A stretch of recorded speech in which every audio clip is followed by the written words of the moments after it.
Time now for the Week 12 Over-Under Challenge. As always, this segment is presented by DraftKings, and I'm joined by Colin Cowherd to talk through some of our favorite player picks for this week's slate. We'll jump right in, but first I want to remind everyone listening that you can play along with our Over-Under Challenge and try to not only beat Colin, but win some cool prizes as well by heading to fantasypros.com/challenge. All right, let's start with the quarterbacks. And we'll start at the very top with Patrick Mahomes at Carolina. He's QB 14 on DraftKings in fantasy scoring this season, 16.8 fantasy points per game. Just one top 5 performance, though. That was back in week 9 against the Bucs. So it hasn't been a ton of highs in this season for Mahomes, more of a high floor than a high ceiling in terms of fantasy scoring. Going up against his Panthers pass defense, allowing 7.6 yards per attempt. That's tied for 25th in the NFL. What do you expect out of Mahomes this week, Colin?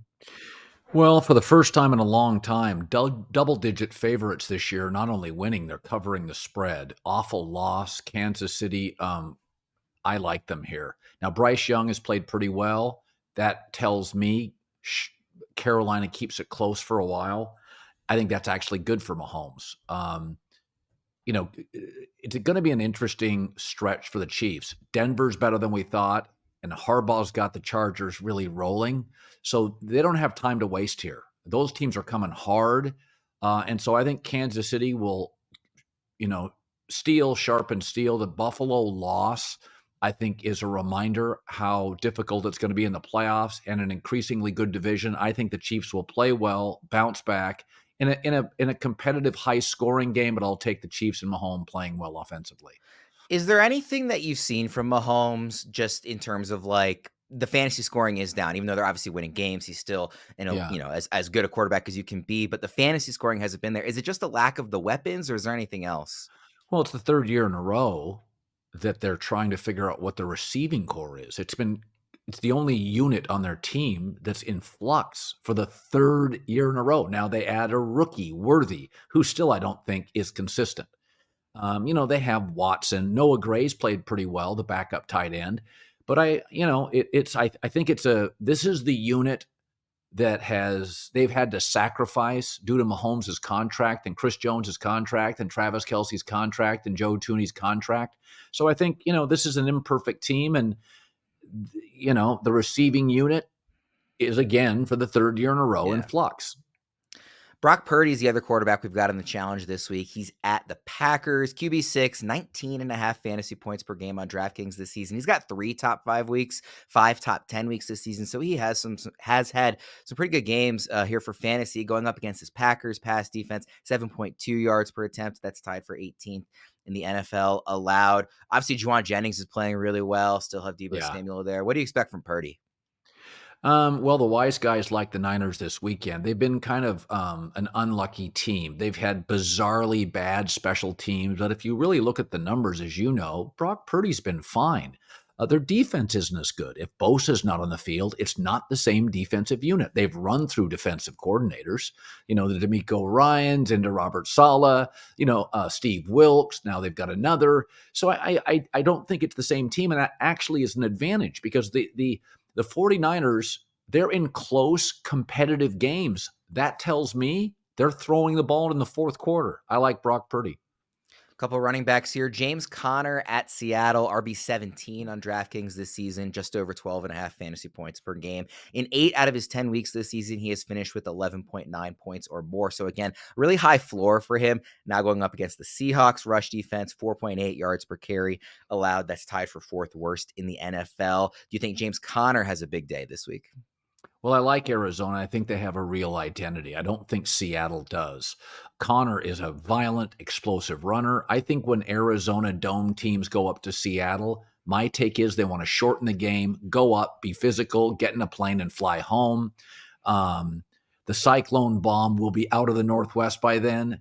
But my feeling is Arizona has an offensive identity. They'll keep it on the ground. It'll be a fairly low-scoring game. Situational football, circumstantial football will matter. I like Conner this weekend, who I think's on a short list. You know who he is. You don't think he's ignored, but I think the national media just doesn't watch Arizona enough. I think he's a star. I think he's one of the most difficult game-changing backs in the league.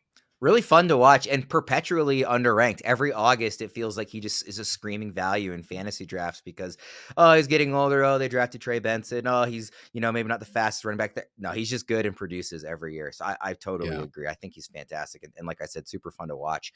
Another running back we have in the challenge, Javonte Williams at the Raiders, RB36 on DraftKings this season.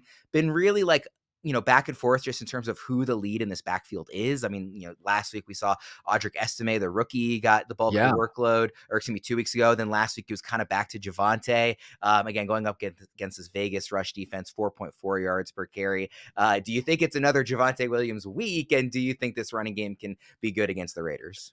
Well, the Raiders play hard. They're very limited. Gardner Minshew, too many turnovers. I like Denver to win this game. It's a division rivalry, so it'll probably be close. And again, I think Sean Payton's done a good job of the balancing act, not relying on Bo Nix, yet trusting Bo Nix. I still don't think I like Cortland Sutton more than most, but I think a lot of their young receivers are inconsistent. Their tight ends are solid, not spectacular. So my guess is when you go on the road, and you have a young quarterback, I mean, wouldn't your game plan be, like Bo Nix last week at home? Really aggressive game plan. But when you go on the road division game, you don't want to put as much, you don't hear as well. The Raiders play really hard, so I think they'll lean in on their running game. Yeah, what a game for Bo Nix, just by the way, last week. 4 Yeah, touchdowns, first time in his career, 300 passing yards, first time in his career. He's been awesome for fantasy, too.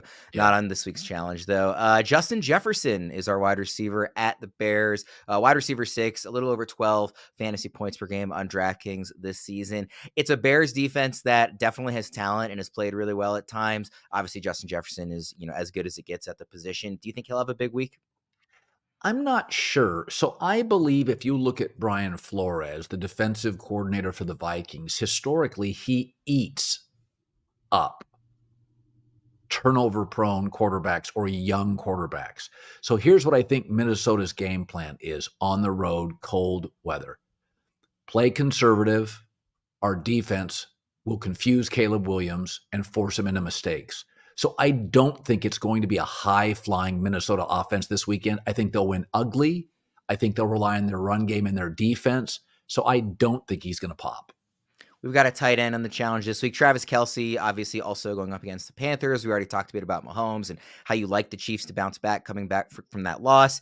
About as easy of a matchup as you're going to get against the Panthers. Kelce's tight end 11 this season, a little over 6 fantasy points per game on DraftKings. Obviously, the least productive year that he's had in certainly a very long time. Got to get the sense they're saving him for January, right?